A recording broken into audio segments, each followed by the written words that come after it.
Congress party నుంచి join అవుతున్నారు. ఇక వెంకటరెడ్డి కూడా డాక్టర్ పివి రెడ్డి గారు కూడా బీజేపీ నాయకులు జాయిన్ అవుతారు. సో ముందుగా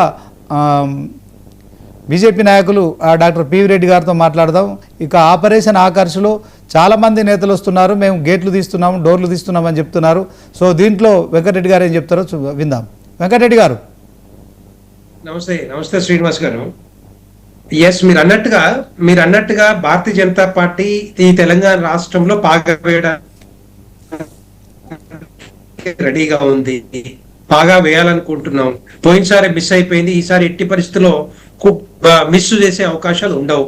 తెలంగాణ ప్రజల్లో భారతీయ జనతా పార్టీ రావాలని ఉంది, Bharatiya Janata party double engine సర్కార్ రావాలని ఉంది.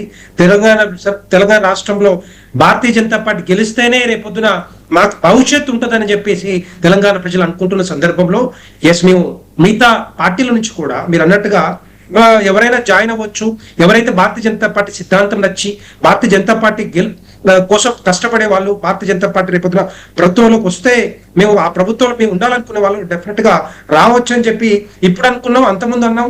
ఎందుకంటే ఎమ్మెల్యేలు రాజీనామా చేసి రావచ్చు, ఎంపీలు రాజీనామా చేయొచ్చు రావచ్చు. రాజీనామా చేసి వచ్చిన తర్వాత గెలిపించుకున్న బాధ్యత భారతీయ జనతా పార్టీ తీసుకుంటుందని కూడా మేము చెప్పాం.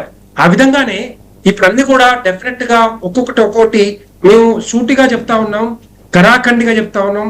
భారతీయ జనతా పార్టీ ఈ తెలంగాణ రాష్ట్రంలో డెఫినెట్ గా పాగా వేస్తుంది, డెఫినెట్ గా కమలం పువ్వు వికసిస్తుందని చెప్పేసి మేము చెప్తాం. ఎందుకంటే 9.5 సంవత్సరాలు బీఆర్ఎస్ పాలన చూసాం, 32 నెలల కాంగ్రెస్ పాలన చూసాం, వాళ్ళకు ఉన్నది 28 నెలలు.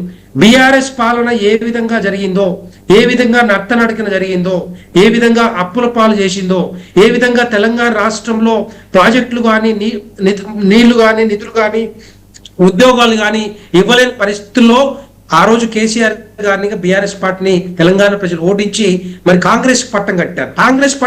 కాంగ్రెస్ పార్టీ పట్టం ఎందుకు కట్టారయ్యా అంటే వీళ్ళకు బీఆర్ఎస్ కంటే కూడా మేము డబుల్ ఇస్తాం, ఇంకో 2,000 రూపాయలు ఎక్స్ట్రా ఇస్తాం, డబుల్ ప్రతిదానికి కూడా సంక్షేమ పథకాల్లో డబుల్ ఇస్తామని చెప్పిన కాంగ్రెస్ పార్టీ 6 గ్యారెంటీల పేరు మీద ఎవరిని కూడా కనీసం పట్టించుకోని పరిస్థితుల్లో ఈ తెలంగాణ రాష్ట్ర ప్రజలు మోసం చేస్తున్నారు. కాబట్టి మహిళలు కానీ, రైతులు కానీ, రైతు కూలీలు కానీ, నిరుద్యోగులు కానీ, ఉద్యోగులను కానీ రకరకాలుగా, ఎందుకంటే మనకు తెలుసు మొన్న ఏ విధంగా రోడ్ల మీదకి వస్తా ఉన్నారు నిరుద్యోగులు, ఏ విధంగా జాబ్ల కోసం 35 లక్షల మంది ఇప్పటికి ఎందుకు వెయిట్ చేస్తా ఉన్నారంటే ఈ రెండు పార్టీలు ఇవ్వలేని పరిస్థితుల్లో ఉన్నాయి కనుక, ఈ రెండు పార్టీలు డెవలప్మెంట్ చేయలేని పరిస్థితుల్లో ఉన్నాయి కనుక, ఈ రెండు పార్టీలు సంక్షేమ పథకాలు ముందుకు తీసుకెళ్లలేని పరిస్థితుల్లో ఉన్నాయి కనుకనే ఈరోజు భారతీయ జనతా పార్టీ ముందు వరుసలో ఉంది అని చెప్పి డెఫినెట్ గా నేను చెప్పడమే కాదు, మీరు సర్వేలు చేసుకుంటే డెఫినెట్ గా తెలంగాణ రాష్ట్రంలో గ్రామాల్లో కానీ పట్టణాల్లో కానీ భారతీయ జనతా పార్టీ రావాలని ఉంది. క్లియర్ గా అర్థమైపోయింది కదా.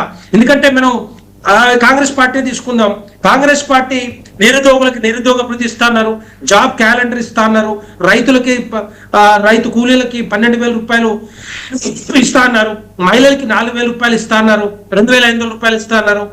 తర్వాత నిరుద్యోగ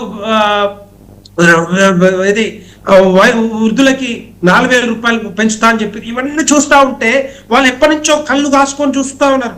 ఎప్పుడు ఇస్తుంది కాంగ్రెస్ పార్టీ, ఎప్పుడు ఇస్తారు రేవంత్ రెడ్డి గారు? చెప్పింది మీరు నాయన, మీకు ఓటేసి గెలిపించినావు, ఆ రోజు భారతీయ జనతా పార్టీకి వేసిన బాగుండేది అనే ఒక ఆలోచన ఈ తెలంగాణ రాష్ట్ర ప్రజల్లో వచ్చింది కనుకనే ఇప్పుడు తెలంగాణ రాష్ట్రంలో ఇంకొక పార్టీ లేదు, ఇంకొక పార్టీ రాదు అని చెప్పి తరాఖండిగా తెలంగాణ ప్రజలు ఖచ్చితంగా మరి భారతీయ జనతా పార్టీ రావాలి. ఎందుకంటే నేను ఇక్కడే తెలంగాణ రాష్ట్రమే కాదు, మేము 22 రాష్ట్రాలు ఎందుకు ఉన్నాం, భారత ప్రభుత్వంలో ఉన్నాం. ఎందుకు ఉన్నాం అంటే డెవలప్మెంట్, తర్వాత సంక్షేమ పథకాలు ముందుగా తీసుకుపోతున్నాం కాబట్టి డెవలప్మెంట్ ఏ విధంగా తీసుకుపోతుందో మిగతా రాష్ట్రాలు అర్థమవుతా ఉంది.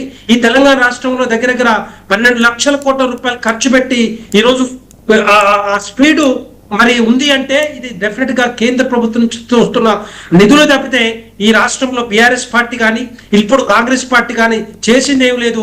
కాంగ్రెస్ పార్టీ వచ్చి 32 నెలల కాలంలో 4 లక్షల కోట్లు అప్పు చేస్తే బీఆర్ఎస్ పార్టీ దగ్గర 7 నుంచి 8 లక్షల కోట్లు అప్పు చేసిన పరిస్థితి. మనం తెలంగాణ రాష్ట్రం ఎందుకు తెచ్చుకున్నామంటే నీళ్లు నిధులు ఉద్యోగాలు అనే ఆలోచన ఆ రోజు ఎంతో మంది 1,200 మంది పైన బలిదానాలు తీసుకున్న తర్వాతనే బలిదానాలు అయిన తర్వాతనే ఈ తెలంగాణ రాష్ట్రం తెచ్చుకుంటే ఏమైనా ముందుకు పోయిందా?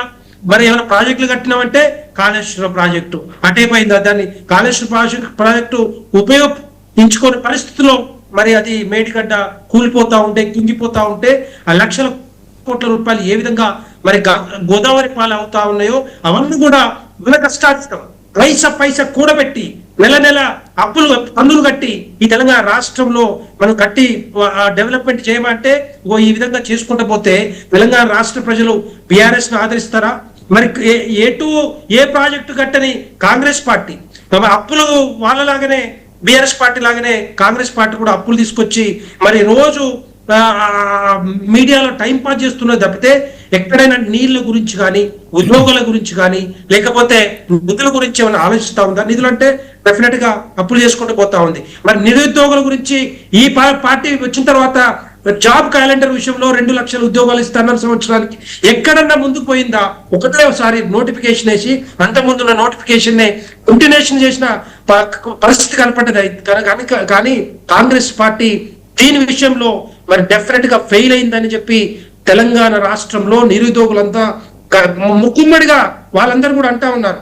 ఈ రోజు భారతీయ జనతా పార్టీ రావాలన్న ఆలోచన, ఎందుకంటే అంటే ప్రైవేటు కంపెనీస్ లేవు, తర్వాత ఇన్వెస్ట్మెంట్స్ లేవు, తర్వాత ఎక్కడ కూడా ఏ విధంగా ముందుకు పోలేని పరిస్థితి ఈ రోజు కనపడతా ఉంది. కనుక ఇక్కడ వేరే పార్టీకి చోటు ఉండదనే ఆలోచన డెఫినెట్ గా ఉంది.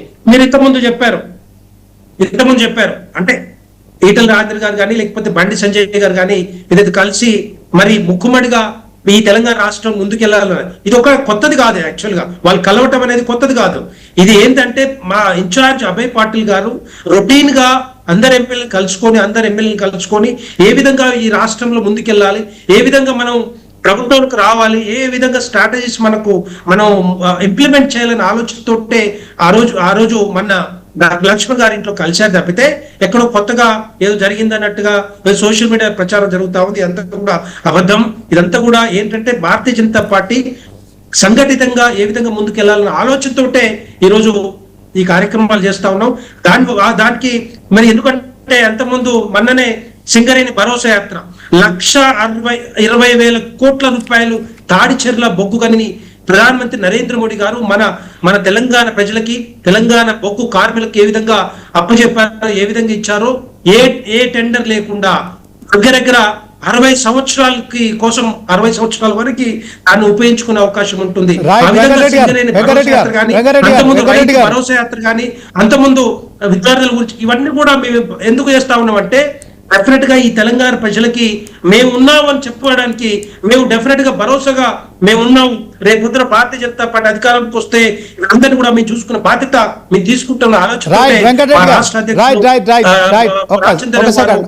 తీసుకెళ్తా ఉన్నాం. మీరు ఆగండి. ఇది రాజాసింగ్ కామెంట్స్ కూడా ఎట్లా చూస్తారు? మీరేమో ఈటల రాజేందర్ బండి సంజయ్లు కలిసిపోతున్నారు, ఇది మొదటి కలయిక కాదని చెప్తున్నారు. కానీ దానిపైన రాజాసింగ్ మా పార్టీలో లేరు. మా పార్టీ గురించి మాట్లాడే అవకాశం కూడా ఆయనకు ఉండదు. ఆయన కమెంట్ చేయొచ్చు, రకరకాల కమెంట్ చేయొచ్చు. చేసినంత మాత్రంలో మేమైనా పట్టించుకునే అవకాశాలు ఉంటాయా? వాళ్ళు ఏమైనా చేసుకుంటారు. ఎందుకంటే మిగతా ఆపోజిషన్ పార్టీ లాగానే వారు కూడా మాట్లాడే అవకాశం ఉంటుంది. వాళ్ళకి స్వేచ్ఛ ఉంటుంది. కానీ దాన్ని పెద్దగా సీరియస్ తీసుకునే అవకాశాలు, ఎందుకంటే ఈ తెలంగాణ రాష్ట్రంలో ఏ విధంగా ముందుకెళ్లాలనేది భారతీయ జనతా పార్టీ ఖచ్చితంగా ఒక ప్లాన్ ఉంది. ఆ ప్లాన్ ప్రకారం మేము ముందు పోతాం. Okay, thank you. ఉపేంద్ర గారు. హలో.